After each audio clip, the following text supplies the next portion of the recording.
मैंने आज ऑफिशियली तिपरा मोथा के चेयरमैन होने के पोस्ट में रहकर आघोर देबबर्मा जनरल सेक्रेटरी आईपीएफटी को चिट्ठी दे दिया है और मैंने क्लियरली कहा है मुझे पार्टी का नाम या पोस्ट में कोई इंटरेस्ट नहीं है।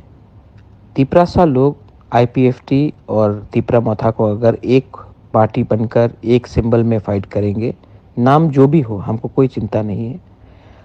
तिपरासा लोग थानसा देखना चाहते हैं और इस बार अगर हमारा थानसा हुआ तो गवर्नमेंट ऑफ इंडिया से हम अपने लोगों को कुछ दे सकते हैं। अगर हम लोग एक नहीं हुए तो हमें कुछ नहीं मिलेगा।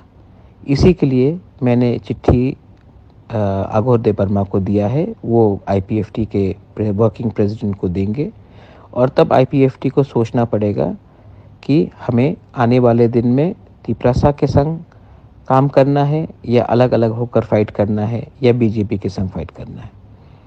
लेकिन मैंने अपना point of view black and white में सबको दे दिया है। अब आईपीएफटी को विचार करना है कि वो बुबागरा के संग, तिपरासा के संग, सब लोगों के संग एक संग होकर फाइट करेंगे या उनका क्या थिंकिंग है वो डिसाइड करेंगे।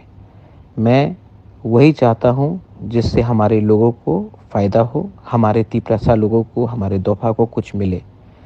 और ये जो थानसा का कॉल है, इससे कुछ लीडर लोग खुश नहीं होंगे, लेकिन पब्लिक को लीडर से मतलब नहीं है। पब्लिक को अपना अधिकार चाहिए और हमको पहले अपना तिपरासा के बारे सोचना है, उसके बाद लीडर के बारे सोचना है। बेलाइनो हम